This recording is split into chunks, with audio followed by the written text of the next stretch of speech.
السلام عليكم. من مقر جمعية لقمة عيش لتقديم المساعدات الإنسانية.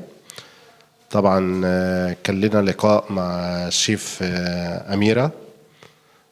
طبعا هي جت ساعدتني في المقر في حاجات كتيرة بصراحة وتشكر.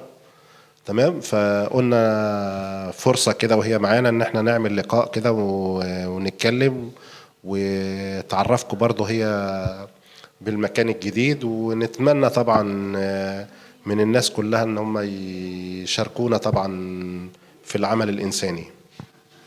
السلام عليكم. مساء الخير على كل الشيفات.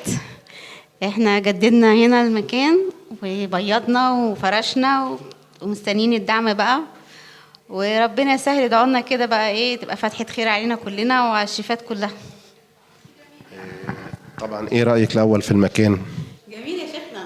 الموقع ذات نفسه كويس في منطقة حيوية وكده، وفيها يعني نسبة الناس يعني ببساط فيها كتير، واحنا هنخدمهم اكتر.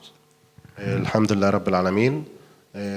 طبعا بالنسبة لشغلك انت بقى كشيف، يعني مثلا دلوقتي انت ايه اعمالك دلوقتي، مثلا ككاترينج ولا مثلا عاملة حاجة مشروع في البيت يعني دلوقتي بتشتغلي منه ولا؟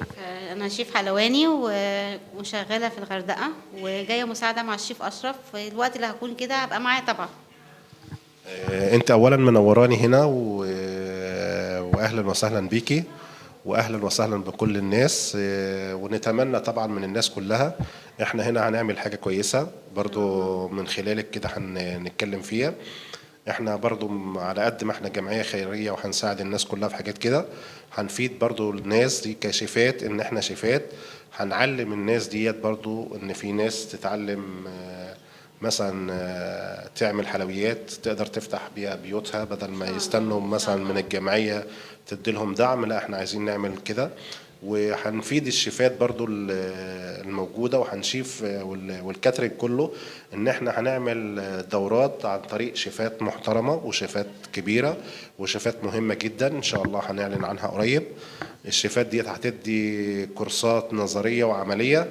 الكورس العملي النظري قصدي هيتكلم عن اخلاقيات الشيفات الاول. اول حاجة عايزين نوصلها للناس عشان طبعا عشان اخلاقيات الشيفات دلوقتي معلش يعني في اللفظ يعني محدش من الشيفات بيبص للاخلاقيات. لا احنا عايزين الاول نعرف الناس يعني ايه اخلاقيات شيف الاول، وبعد كده نعرف الناس يعني ايه شيف اصلي والمصطلحات العلمية، وياخد اللي ما درسش ياخد حاجة علمية أكنه درس بالظبط. هنوصله أكنه هو خريج مثلا المدارس بتديه في 4 سنين، احنا هنديه في كورسات متتابعة. دي نظرية.